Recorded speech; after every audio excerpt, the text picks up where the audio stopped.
안녕하세요. 커피앤톡입니다. 오늘도 와주셔서 감사드리고요. 바로 사연 읽어보겠습니다. 제겐 철없는 아들이 하나 있습니다. 그 일이 있던 날도 백수가 된 아들이 그래도 어찌어찌 결혼해서 자기 처가 일을 돕는다는 말에 찾아간 사돈집에서 벌어진 것이었죠. 처음에는 아들의 전화에 애잔한 마음이 들어서 사돈집에 방문을 결심하게 되었어요. 아무리 못난 아들이라고 해도 열심히 일을 한다니 그래도 한 번은 믿어주자. 내가 엄만데 안 믿어주면 누가 믿겠나 싶어 열심히 일한다는 아들의 새참을 좀 싸서 가던 길이에요. 그런데 저 멀리서 아들이 소리치는 것이 들리는 겁니다. 이따위로 일해서 돈을 받아먹겠다고? 아이, 너흰 그냥 일하지 마라. 여기 엎드려 뻗쳐. 누군가에게 호통치는 목소리에 깜짝 놀라서 놀란 마음으로 소리가 들리는 곳으로 달려갔죠. 거기에서 몰래 숨어서 지켜본 광경은 과히 충격적이었습니다. 아들이 보여준 모습에 저는 아들을 호적에서 파버리기로 결심했죠. 사실 이 이야기를 쓰면서도 참 많은 고민을 했어요. 이런 이야기를 전하면 엄마가 어쨌길래 자식이 저렇게 컸냐는 말부터 아들과 저를 비난하는 말이 생길 수도 있겠다 싶었거든요. 이야기의 당사자도 쓰면서 숨고 싶은 기분이 드는데 다른 사람에게는 우리 가족의 이야기가 어떻게 보일지 무서웠어요. 글을 쓰다가도 쥐구멍을 찾아서 당장에 들어가서 숨고 싶은 마음을 꾹 참으면서 어떻게 글을 마무리 지으려고 합니다. 지금 당장에 부끄러워하는 것보다는 나 같은 일을 겪고 있는 사람들의 심정과 이런 일로 인해서 제가 내린 결론에 대한 이야기를 전하고 싶었거든요. 이야기를 들으면서 제게 건네는 따끔한 소리도 얼마든지 듣겠다는 각오로 사연을 시작해 보려고 해요. 저는 아들 하나를 가지고 있는 평범한 주부였어요. 남편도 안정적인 직업을 가지고 있어서 어딜 가나 부족하다는 말을 들어본 기억이 없는 가정이었죠. 그래서 더 아들에게 좋은 교육을 해주기 위해서 열심히 아들을 보살폈는데 아이는 부모 마음처럼 커가지는 않더군요. 그래도 건실하게 자라난 아들이 이제 장가만 들면 내가 할 일은 다 했다는 생각에 하루하루를 보내고 있었어요. 아들이 결혼만 하면 이제 부모로의 내 역할은 다 끝나고 남은 내 인생을 즐기면서 살면 되겠구나 싶었거든요. 그러다가 아들이 며느리를 데리고 왔어요. 며느리는 정말 참한 사람인 것 같더군요. 가정교육도 잘 받은 태가 하는 행동마다 드러났죠. 그런 며느리가 너무 고마웠어요. 누가 데려갈까 하는 이 녀석을 좋게 봐주고 결혼까지 하겠다고 나타났으니까요. 항송할 따름이었죠. 우리 아들 녀석은요, 객관적으로 봐도 철이 없는 편에 속했고 성실함과 책임감이라는 말과는 조금 거리가 먼 사람이었거든요. 그래서 며느리가 결혼하겠다고 찾아왔을 때 저는 걱정되는 마음에 정말로 괜찮겠냐고 물었어요. 저도 사람인데 어느 집안 사람이 이런 남편을 들이는 것을 좋아하겠나 싶었거든요. 심지어 제가 이런 아들이 마음에 걸렸던 것은 이것뿐만이 아니에요. 솔직히 제 마음에 가장 걸리는 일은 아들이 결혼 전에 회사를 관둔 일이었죠. 아들은 요즘 20대 어린애처럼 행동하곤 했어요. 조금만 자기 마음에 안 드는 구석이 있으면 바로 일을 그만두곤 했거든요. 사실 직장이라는 게 그렇잖아요. 상사가 내 마음에 들지 않는 지시를 내릴 때도 있고 내가 하기 싫은 업무도 꾸역꾸역 맡아서 해야 하는 경우도 생기고요. 그런데 아들이라는 녀석은 그런 대우를 받는 것이 무척 싫었던 건지 회사를 그리 길게 다니는 편이 아니었습니다. 이번에 퇴사한 이유도 조금 어이가 없었는데 결혼 준비를 하는데 회사를 다니면서 하니 정신이 없다는 핑계로 사직서를 던지고 왔다더군요. 그 말을 들을 때는 너무 어이가 없었어요. 어떻게 내 배에서 이런 자식이 나왔나 싶더라니까요. 그래도 어떡해요. 이런 자식이라도 내 자식인 것을. 아들은 회사에 1년도 다녀본 적이 없는 애라서 그런지 결혼 준비가 아주 좋은 핑계거리라 생각을 했던 것 같았죠. 이렇게 철없는 아들이니 사돈과 며느리에게 얼굴 들기도 미안하더라고요. 사실 아들이 며느리를 데리고 온 다음에 아들에게 직장 이야기를 꺼낸 적이 있어요. 이제부터는 한 가정을 책임지는 가장이 될 아이니 내가 좀 더 뭐라고 해서 신경이라도 쓰게 만들자 싶었거든요. 그런데 제 말을 들은 아들은 버럭 화부터 내더군요. 엄마는 항상 내가 못 믿었지? 그러니까 맨날 직장이 어쩌고 저쩌고 내가 성격이 어쩌고 하는 거야. 그런데 엄마, 우리 어머님은 나 먹는 것만 봐도 좋댔어. 내가 갈 때마다 진수성찬을 차려주시는데 엄마랑 너무 비교되더라. 엄마는 내가 결혼 준비로 힘들다고 하는데도 이렇게 김치에 풀떼기 반찬만 내 앞에 가득 가져다 놓잖아. 그리고 그놈의 직장 타령 좀 그만해. 지겨워 정말. 뭐 내가 일할 데가 거기 한 곳밖에 없는 줄 알아? 세상에 회사는 많고 많아. 그리고 엄마가 매번 그런 식이니까 부모 덕이 없고 처가 덕이 있다는 말이나 듣고 다니지. 장모님은 다 괜찮다고 하는데 왜 엄마가 나서서 유난을 떨어? 내 입에서 이렇게 꼭 비교하는 말이 나와야 속이 시원하겠어? 사돈과 저를 비교하는 아들이 너무 미웠습니다. 능력도 없고 근성도 없는 이 아이를 며느리에게 보내면 결혼해서도 며느리의 속을 바닥까지 썩일 것 같아서 걱정이 되었죠. 저는 오로지 그 걱정이었어요. 내 아들이 능력이 없는데 처가에 가서 손가락질 받는 것이 걱정인 게 아니라 말이죠. 그런데 이런 식으로 사돈과 비교를 당할 줄은 꿈에도 몰랐어요. 평소에도 철없는 아들이라고 생각했지만 이렇게까지 막말하는 아이인 줄은 몰랐습니다. 이런 아들의 태도에는 서러움까지 느껴지더라고요. 하지만 문제는 여기서 그치지 않았어요. 저는 엄마니까 그래도 아들을 단 1%라도 바로잡기 위해서 잔소리를 아끼지 않았습니다. 이런 아들이라도 조금이라도 사람은 만들어서 결혼시키자는 생각이 들었거든요. 그런데 아들은 우쭈쭈 해주는 장모가 있으니 날로 기세 등등해져서 오히려 내가 잘못된 사람인 것처럼 만들더군요. 이제는 이런 자식을 내 자식이라고 생각하기 싫을 정도였어요. 제가 아까 아들이 백수가 되었다고 했잖아요. 백수가 된 회사 일도 책임지지 않는 아들은 처가로 내려가서 농사일을 돕고 살겠다는 거예요. 제 눈에는 그저 취업하는 일이 귀찮아서 그냥 자기 눈에 쉬워 보이는 농사나 하자 싶었던 것 같아요. 평생 자식을 봐왔으니 엄마 눈에는 다 보이지 않겠어요? 그런 아들의 속셈이 뻔히 제 눈에는 보였지만 이제 막 결혼한 사돈과 며느리의 눈에는 보이지 않았던 모양입니다. 처음에는 농사일을 하겠다는 아들을 말리는 며느리는 농사가 쉬운 일 아니다. 정말 어렵고 힘든 일이다. 오빠가 그런 일을 할 필요가 있느냐 하면서 말렸지만 아들은 막무가내였죠. 난 장모님 밥 먹고 살고 싶어. 그러니까 내려가서 내가 장모님하고 함께 일하면서 같이 지낸다니까. 그럼 자기도 좋잖아. 엄마 걱정도 안 되고. 아들의 철없는 말과 떼를 쓰는 행동에 며느리도 적잖이 당황한 모습이었어요. 하루는 저와 같이 밥을 먹으면서 자신의 속내를 조금 털어놓더군요. 그이가 전생에 저희 엄마 자식이었나 봐요. 지금 보면 누가 저희 엄마 자식인지 모르겠다니까요. 물론 그이가 그렇게 말해주니 고맙긴 한데 그래도 도시에서 살던 사람이 어떻게 논일을 하겠다는 건지. 그래도 어쩔 수 없죠 뭐. 주말 부부라도 하는 수밖에요. 그런 며느리의 말에 부끄러우며 얼굴이 붉어졌지만 저도 딱히 며느리에게 해줄 말이 없었습니다. 아들이라는 녀석은 이제 제 말을 듣지도 않았거든요. 제 말은 잔소리밖에 없으니 듣지 않겠다면서 매번 저를 지나쳐서 갔으니까요. 저는 이런 며느리의 속내에 꼭 사돈에게 다 큰 아들을 맡기고 온 것 같은 기분에 염치가 없었습니다. 그래서 다시 한번 아들을 붙잡고 이야기를 나눴죠. 아들, 아무리 결혼했다고 하지만 평생을 남남으로 살아온 가족이다.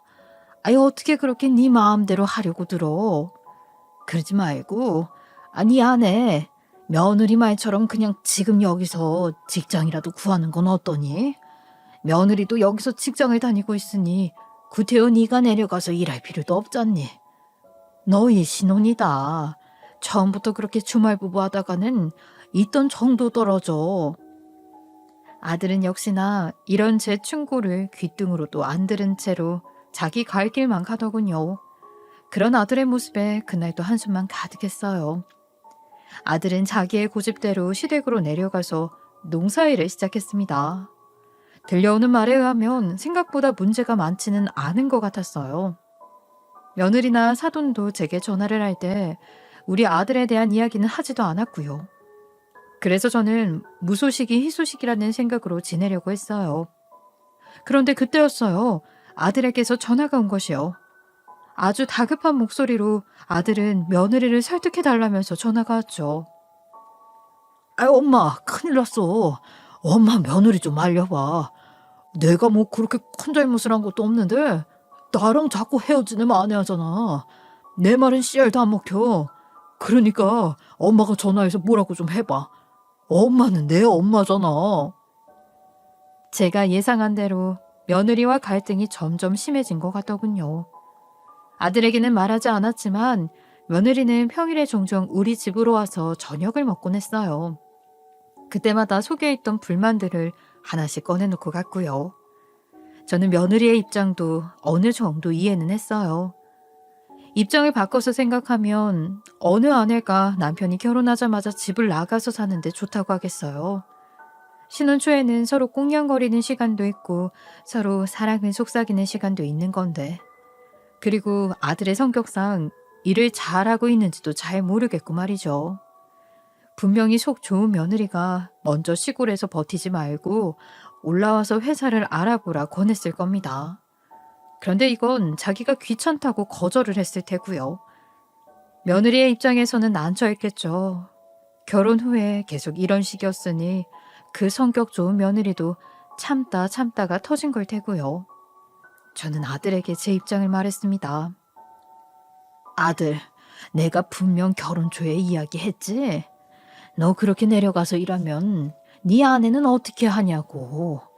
내가 생각하고 결정하라고 했어, 안 했어?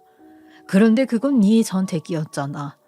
그렇다면 네 아내 정도는 네가 설득하고 내려갔어야지. 그런데 그렇게 덜컥 내려가면 누가 좋다고 말할 줄 알았어? 너도 이제 성인이다.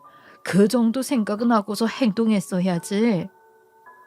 아들은 내려가서도 여전히 철이 없더군요. 엄마는 지금 누구 편이야? 내가 엄마 아들은 맞아? 엄마가 배 아파서 낳은 자식은 맞냐고. 내가 이렇게 내려와서 열심히 일하고 있는데 도대체 그거 하나도 도와주지 못할 거면 자식은 왜 낳아서 키웠어요? 저도 맨날 아내랑 잘 이야기해 보려고 하고 있어요. 조용히 이야기를 해도 내 얘기는 알아먹지를 않잖아. 그러니까 엄마가 좀 다리 좀 놔달라니까. 그거 하나도 못 해주면 도대체 나를 왜 낳아서 지금까지 키웠어요? 이런 자식을 아들이라고 불러야 하다니 속에서 열불이 났습니다. 아들은 제 말은 들은 척도 하지 않고 계속 며느리를 설득해달라면서 떼를 쓰기 시작했어요. 그리고 엄마가 모르는 일이 있는데 여기서는 내가 사장이고 내가 팀장이야. 내가 진두지휘를 해야 현장이 잘 돌아간다니까. 엄마는 알지도 못하면서 지금 내가 먼 시골에 와서 처음으로 인정받으면서 살고 있는데 그런 아들을 이혼하게 놔둘 거야? 내가 잘 살고 있다니까. 왜 거짓말 같아요? 그럼 직접 내려와서 보든가. 제가 바보도 아니고 네 배로 낳은 자식을 내가 모를까요? 회사를 다닐 때도 그랬어요. 퍽하면 지각으로 경위서나 쓰고 일하는 도중에 졸다가 상사에게 혼났다고 투덜대는 녀석이었는데 시골에서 무슨 팀장? 말이 안 된다고 생각했죠. 녀석이 아무리 개가천선해서 농사가 체질이라는 말을 내뱉더라도 고지 곧대로 믿을 수는 없어서 아무래도 아들 말처럼 내 눈으로 직접 봐야겠다는 생각이 들었어요. 그래서 아들에게는 말하지 않고 내려가서 한번 살펴보자는 마음이 생겼죠. 저는 그날로 바로 며느리에게 전화를 걸어서 사돈 집의 주소를 알아냈습니다. 며느리는 왜 주소를 물어보냐며 조심스럽게 걱정을 내비쳤지만 저도 자식은 잘 알아보는 부모이기에 걱정하지 말라는 말만 남기고 시골로 내려갔어요. 곧 40이 다 되어가는 놈이지만 제 눈에는 여전히 물가에 내놓은 철없는 아이처럼 보였으니까요. 믿음이 가지 않는 자식이지만 그래도 일하느라 새카맣게 탔다면서 투덜대는 말에 애잔한 마음도 든 것은 사실입니다. 그래서 열심히 일한다는 아들의 말을 믿으며 새참이 될 만한 것들도 바리바리 싸서 시골로 향했어요. 물론 지금까지 못난 아들을 좋게 봐준 사돈에게도 제대로 인사 한번 하자는 마음도 있었거든요. 사실 저는 사돈과 그렇게 친숙한 사이는 아닙니다. 결혼하면 사돈과도 이래저래 인사하고 밥도 먹고 지낸다고 하지만 우리 사돈은 1년 내내 농사로 바쁘고 저는 시골로 내려갈 생각이 없었으니 서로 제대로 부딪힐 일이 없었죠. 그래서 사이 좋은 사돈보다는 그냥 대면대면한 사이였어요. 그런 사람에게 아들을 맡겨만 뒀으니 이제라도 제대로 인사를 건네고 싶었어요. 처음 가는 길이라 헤매면서 도착한 정류장에는 며느리가 알려준 버스의 시간이 있었어요. 1시간에 4번 다니는 버스더군요. 시간을 맞춰서 도착한 것이 아니다 보니 조금 기다리게 되었습니다. 그렇게 한참을 기다리고 있는데 이제 불안해지기 시작하더군요. 내가 버스 번호를 잘못한 것은 아닌가 하고 말이죠.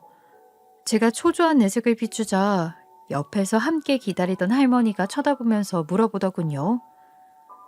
아이 뭐가 그리 어려워서 똥 마려운 강아지처럼 그렇게 안절부절 못하오. 어디로 가쇼? 묘하게 경계하는 것이 느껴지는 어투에 저는 할머니에게 제가 향하는 곳을 말해줬어요. 그런데 놀랍게도 할머니와 제가 가는 목적지가 같더군요. 자신과 같은 정류장에서 내린다는 사실을 안 할머니는 돌변한 표정으로 저를 지나쳐서 다시 자기가 있던 곳으로 돌아갔습니다. 그리곤 할머니는 자리로 돌아가면서 혼잣말로 이런 이야기를 했죠. 요즘 외지에서 온 사람들 무서워서 살겠어? 우리 동네에 오는 거면 그냥 방문만 하고 갔으면 좋겠네. 우리 동네는 이제 아무도 안 왔으면 좋겠어. 웬 놈이 말도 제대로 못하는 외국 사람들 잡아다가 손 올리고 말이야. 자기가 무슨 왕이라도 되는 것처럼 굴어대니. 그런 놈이 와서 동네를 해집고 다니니. 아이고, 세상이 참 요지경이야, 요지경.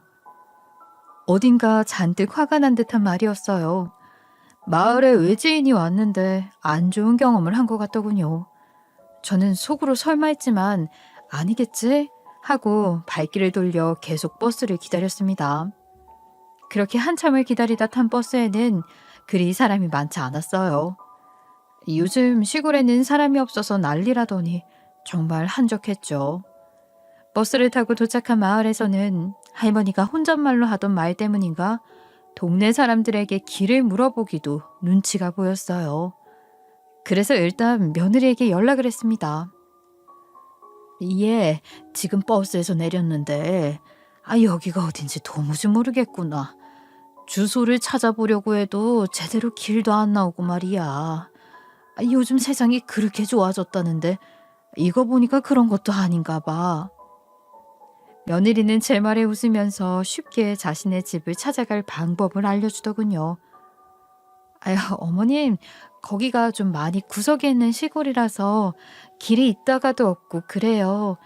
제가 지금 핸드폰으로 사진 하나 보내드렸으니까 그 사진 보고 찾아가시면 훨씬 더 쉬울 거예요. 지금 막 내리신 거면 주변에 슈퍼 하나 보이실 텐데 우선 거기서 쭉 걸어가다가 보면 제가 보내드린 사진의 집이 아마 눈에 들어올 거예요. 먼 길 가느라 고생하셨을 텐데 도착하시면 저한테 연락하세요. 다행히 시골에 가본 적 없는 저를 배려해서 며느리가 준 사진의 집을 찾아 나서기 시작했습니다.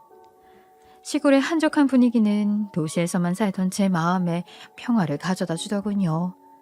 며느리가 말한 주소로는 찾기 힘들다는 말이 금세 이해가 가기 시작했어요. 도시에는 각 집마다 크게 주소가 써져 있지만 여기는 그렇지 않더군요. 있는 곳도 있고 없는 곳도 있었습니다. 그리고 중간중간에 도로인지 아닌지 길인지 아닌지 알 수 없는 곳도 많았고요. 그래도 며느리가 건네준 사진의 모습으로 걷다 보니 어쩐지 이 동네에 한번 와본 듯한 익숙함도 들더군요. 그래서 생각이 들었어요. 옆집 숟가락도 다 알고 산다는 말이 이런 말이구나 하고요. 안쪽으로 들어가기 시작하니 정자 하나가 보였습니다. 정자에서 잠시 쉴 겸 해서 짐을 내려놓고 앉으려는데 그 적막한 마을에서 큰 고함 소리가 나는 거예요. 정자 근처에 사시는 듯한 어르신들이 일제히 나와서 혀를 쭈쭈차면서 말했습니다.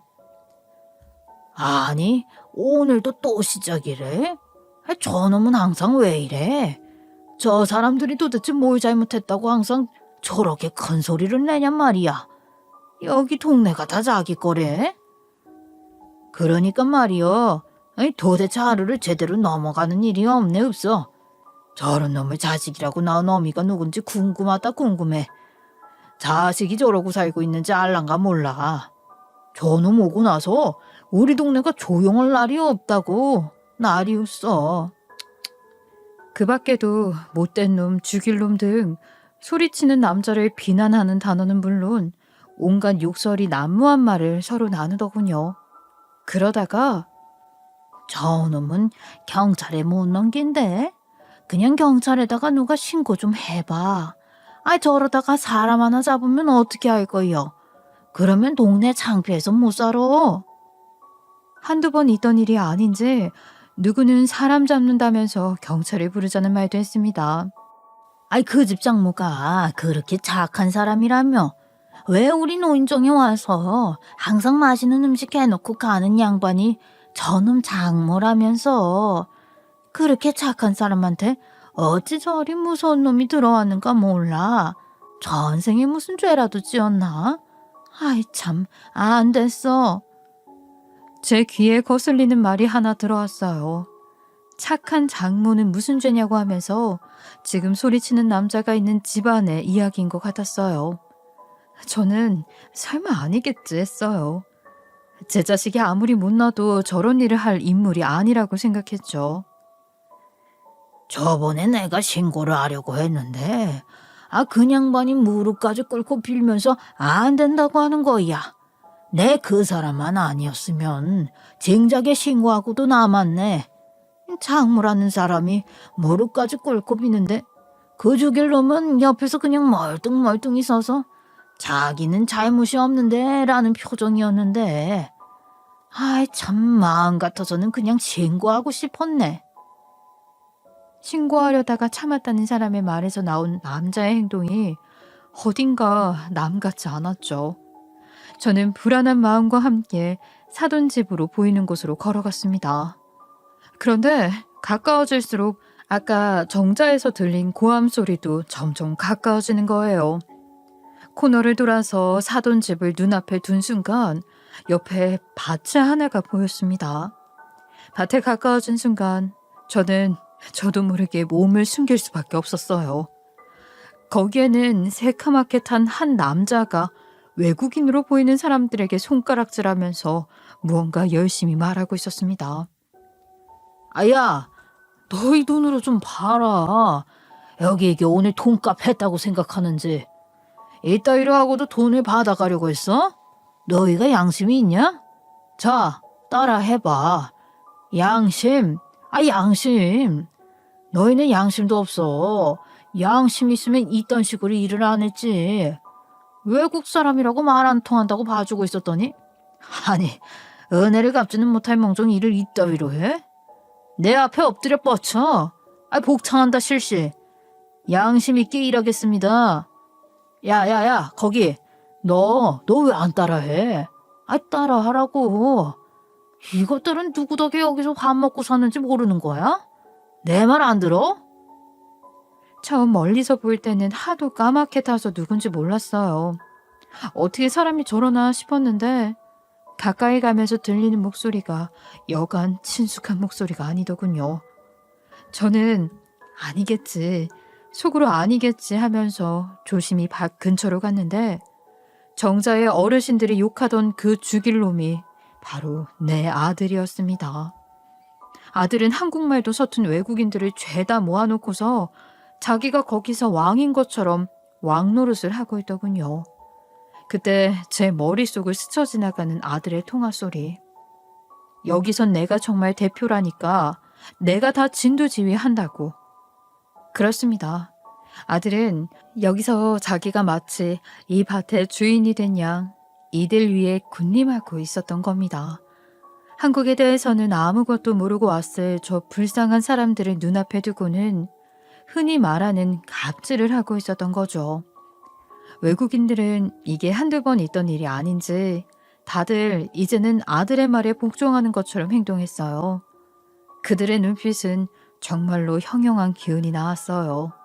저러다 아들 녀석을 잡겠다 싶을 정도로요. 하지만 그들에게 필요한 돈을 주는 아들을 섣불리 손대지는 못하겠고 더러워서 그냥 네 말대로 한다는 식으로 아들의 말에 따르고 있더군요. 저는 정말로 그 자리에 서 있기도 힘들었습니다. 정말 쥐구멍이 있다면 내가 저놈 엄마라는 사실을 숨기고 도망가고 싶을 정도였어요. 어떻게 해서 저런 인간이 내 배에서 나왔는지 정말 이해가 가질 않았죠. 그래서 결정했어요. 저놈의 버릇을 단단히 고쳐놓겠다고 말이에요. 저는 떨리는 손을 겨우 부여잡고 아들이 외국인들에게 하는 갑질을 그대로 영상으로 촬영했습니다. 저런 인간 이하의 짓을 하는 게 내가 낳은 놈이었다니 정말로 한숨이 나왔죠. 사돈은 이 사실을 다 알고 있던 거예요. 모르려야 모를 수가 없었겠죠. 자신의 집 근처에 있는 밭에서 항상 이런 큰 소리가 들렸을 테니까요. 분명 그 착한 사돈이 아들을 말렸지만 아들은 그걸 들은 채도 하지 않았을 겁니다.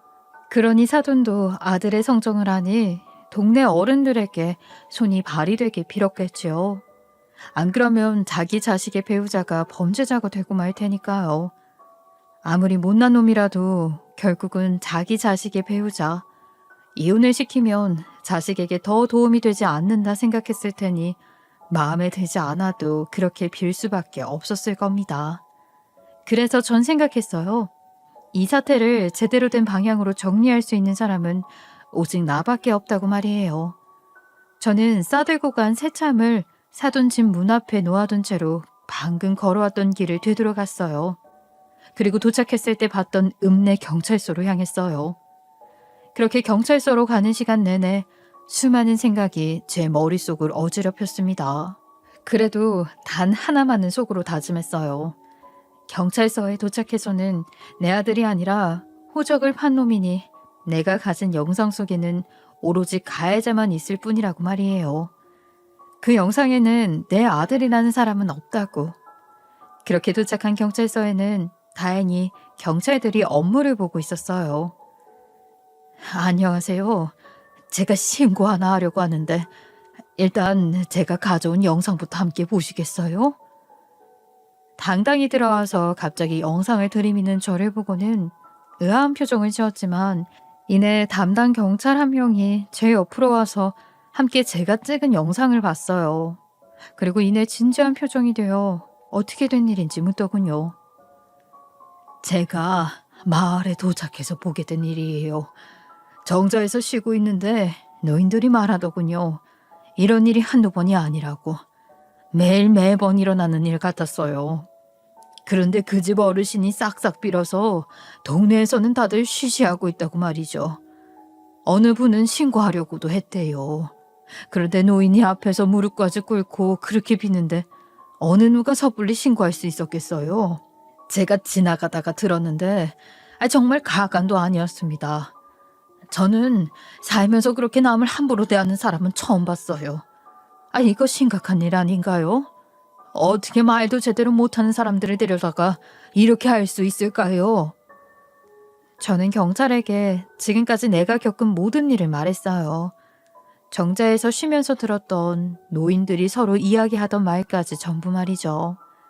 경찰은 이게 진실인지 아닌지 가늠하다가 이내 진실로 판단을 내렸는지 영상 속의 장소가 어딘지 제게 물었어요. 저는 며느리가 보내줬던 주소를 경찰에게 그대로 전달했고요. 제가 주소를 가지고 있다는 사실이 마음에 조금 걸렸던지 빤히 쳐다봤지만 저는 모른 체 하면서 그 집이 우리 사돈 집이라서요 하고 말았습니다. 경찰서에서 기다린 지 얼마 되지 않아서 큰 소리를 치는 아들이 경찰서로 들어왔어요. 아유, 누가 신고를 한단 말이에요. 제가 매일 그랬다는 증거나 있습니까? 아, 이렇게 증거도 없는데 사람을 잡아요? 그러고도 일을 제대로 한다고 할 수 있어? 아, 그래. 이왕 온 김에 누가 나를 신고했는지 한번 얼굴이나 봅시다. 얼마나 잘난 사람인지. 아들은 경찰이 출동해서 잡혀왔는데도 정신을 못 차린 듯 했어요. 그리고 자기를 신고한 사람을 가만두지 않겠다면서 경찰 앞에서 씩씩거리며 분노를 감추지 못하더군요. 하지만 경찰서 안에서 기다리던 저와 마주치고는 이내 당황해서 굳어버렸습니다. 아들은 순간 제가 신고자라는 사실에 속으로 안심했는지 표정을 풀면서 뭐야 엄마였어? 이런 표정을 짓더군요.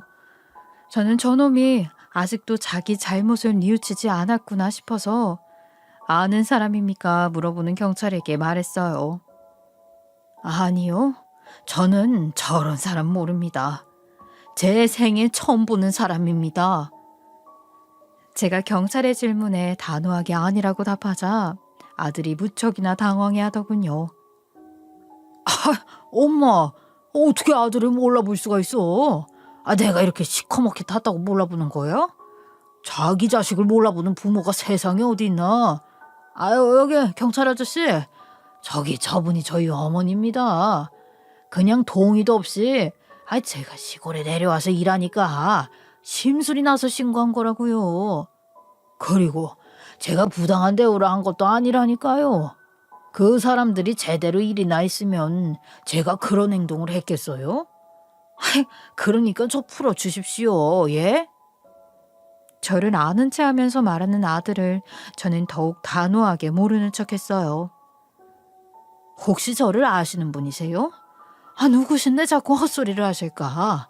시골에 내려와서 지켜보니 네가 왕이라도 된 것 같아요. 이 시골에서 왕 노릇을 하니 재밌었냐는 말이에요. 뒤에서 당신이 지금까지 한 짓을 수습한 사람이 누군지는 아세요? 당신이 그렇게 좋다고 물고 빠는 장모님이야. 네가 지금 어디서 하늘이 무서운 줄도 모르고 살아? 그리고 내가 그 사람들 절대 합의하지 말라고 했으니까 그리 하세요? 여기에 증인이 없을 것 같아? 여기 사는 동네 사람들 전부 다 증인이야. 아들은 그제야 당황하면서 제게 화를 풀라면서 매달리기 시작하더군요. 저는 매정하게 그런 아들을 내쳤어요. 지금 아들의 버릇을 고쳐놓지 않으면 평생을 이렇게 살 것이라는 것이 눈앞에 훤히 그려졌으니까요. 저는 아들을 신고하기 전에 며느리와 사돈에게도 당부했어요. 아가, 내가 네 남편, 내 아들을 좀 경찰서에 신고해야겠다. 도저히 이건 인간이 할 짓이 아니야. 처음에는 저렇게 자기가 부리는 사람들에게 큰 소리를 치겠지. 그런데 저런 사람은 두고 보면 나중에 가족들에게도 자기가 잘난 줄 알고 큰 소리치고 손을 올릴 사람이야. 나는 내 못난 아들을 거둬준 너와 사돈에게 항상 미안한 마음을 가지고 있었다. 그래서 이참에 내 아들이 범죄자가 되더라도 교도소에 가더라도 이 버릇을 단단히 고쳐줄 참이다. 며느리는 제 결정이 절대 쉽게 나온 것이 아니라는 것을 느꼈는지 처음에는 그런 제 행동을 말리려고 했으나 이내 알겠다면서 남편의 버릇을 고쳐달라고 하더군요. 그래서 며느리에게 동의를 구하고 이 상황에 대해서 사돈에게도 전화를 해서 알렸습니다. 사돈, 못난 아들을 둔 어미입니다. 왜 지금까지 숨겨주셨나요? 저런 녀석이 그래도 사위라고 마음으로 품고 지내신 건가요? 이제 그러지 마세요. 동네에 무릎 꿇고 빌 필요도 없습니다. 저런 인간은 자기가 아픈 꼴을 당해야 정신을 차려요. 내 자식이라서 봐주고 그런 거 저는 없습니다. 사도는 겨우 몇 년이겠지만 저는 평생을 저 녀석을 봐왔어요. 누구보다 내 아들의 성정은 내가 더 잘 압니다. 저 녀석은 가만히 내버려두면 결국 사돈과 며느리에게 해가 되는 인간이 될 겁니다. 그러니 내가 여기서 한번 그 싹을 싹둑 잘라버릴게요. 그러니까 일단 그렇게 알고 계세요. 잘못된 일을 마냥 덮어주는 것이 아들을 위한 일이 아니라고. 이 기회에 제대로 반성하고 사죄할 수 있게 만들어야 한다고 두 사람을 설득했어요. 한참을 설득한 뒤에야 저는 경찰서에 들어와 아들을 신고할 수 있었어요. 두 사람은 정말로 착한 성정을 가지고 있어서 그런 아들이라도 같은 가족이라며 범죄자로는 만들 수 없다는 입장을 고수했거든요. 그래도 저는 저런 인간의 어미이기 때문에 단호하게 결정을 내렸죠. 그리고 사돈, 지금부터는 동네 사람들에게도 말하세요. 여기 경찰서에 와서 그간 있었던 사실을 전부 말하라고요. 지금 이 기회를 놓치면 언제 또 이런 기회가 올지 모릅니다. 마을에 안 좋은 소문이 도는 거 사돈도 잘 아실 거예요. 그 잘못 지금 싹 바로 잡읍시다. 그리고 만약 아들에게 피해를 당한 사람이 있다면 절대로 합의하지 말라고 하세요. 이놈은요, 벌을 받아야 하는 놈이 분명하니까요. 이렇게 아들은 경찰서에 잡혀서 조사를 받게 되었고 아들의 죄목은 상당했습니다. 물론 극악의 범죄자나 그런 것은 아니었지만 같이 일하는 사람들에게 어떤 짓을 했는지 참혹하더군요. 아들은 정당하게 일한 값도 제대로 주지 않았으며 일을 잘 못한다고 자신이 마음에 들지 않으면 막 휘둘렀더군요. 어떤 외국인은 다리를 다쳐서 한동안 일을 못하겠다 했는데도 당장 나와서 일하지 않으면 월급을 주지 않겠다고 했다고. 그렇게 아들은 결국 형을 받았고 긴 시간은 아니지만 몇 개월의 형을 살게 되었습니다. 저는 누군가의 인생에 이렇게 깊은 상처를 남긴 사람을 그냥 두고 볼 수만은 없었어요. 그것이 비록 내 자식이고 내 핏줄이라 할지라도 말이에요. 상처를 준 벌은 마땅히 받아야 한다고 생각했어요. 그래도 내 자식이라고 눈에 밟히는 것은 어쩔 수 없었습니다. 그런 아들을 잘 타일러 보겠다고 면회도 자주 갔었지요. 초반에는 아들도 어떻게 엄마라는 사람이 이럴 수 있냐며 제 면회에도 응하지 않고 지냈어요. 그런데 제가 포기하지 않고 꾸준하게 찾아가서 말이 안 통하니 편지지라도 건넸습니다. 그리고 아들에게 말했죠. 네가 내 아들이라는 것이 부끄럽다. 어떻게 사람이 그런 행동을 할 수 있니? 게으르고 일하기 싫어할 수도 있지. 그게 한 사람이 가진 성격이라면 말이다. 그런데 말이야, 지금 네 행동은 범죄의 하나다. 네가 이렇게 형을 살고 있으니 잘 와닿겠지. 그러니 나중에는 네가 상처 준 사람에게 직접 사과해. 네가 그 사람의 언어를 몰라도 살아온 인생이 달라도 진심은 어떻게든 통하는 법이니까. 그게 네가 앞으로 해야 할 일이야. 매번 이렇게 이야기를 했는데 처음에는 들은 척도 하지 않았지만 다행히 몇 개월 뒤에는 자신이 쓴 편지를 전해달라며 부탁도 해오더군요. 아직 개가천선할 기회가 남아있구나 싶어서 속으로는 안심했습니다. 그래도 전 지금까지도 내 아들과 연을 끊었다고 생각하면서 지내려고 노력 중이에요. 누군가는 참 지독한 사람이다, 지독한 엄마라고 손가락질 할지도 모르겠네요. 그렇지만 말이에요. 사람은 절대 누군가의 위에 서는 것이 아니라는 것을 아들이 깨우쳤으면 싶었어요. 지금까지 아들을 잘 못 키워온 내가 할 수 있는 최소한의 일이라는 생각도 들었고요. 자식을 낳는 것만이 부모의 전부가 아니잖아요. 자식을 올바른 방향으로 나아갈 수 있도록 길을 인도해 주는 것도 부모의 일이라 전 생각합니다. 그리고 감사하게도 며느리와 장모님은 아들의 일을 너그럽게 품어주기로 결심하셨어요. 아들이 보내오는 편지에 적힌 진심을 보고는 제대로 반성하고 깨우치는 것 같다면서 이제는 기회를 줘도 되지 않겠냐고 하네요. 하지만 저는 그것만으로는 아들을 올바른 길로 보내는 것에 모자란다고 생각해요. 그래서 아들이 출소해서 나오고 나면 자신이 일으킨 소란으로 힘들었을 동네 분들에게 일일이 찾아뵙고 사과도 시키려고 합니다. 제가 이렇게 아들의 사건을 수습하고 다니다가 저번에 정류장에서 본 할머니가 저를 보고 하신 말씀이 있어요. 아이, 그래도 다행이야. 그 못난 놈에게 제대로 개념이 선 엄마가 있었으니까 말이야.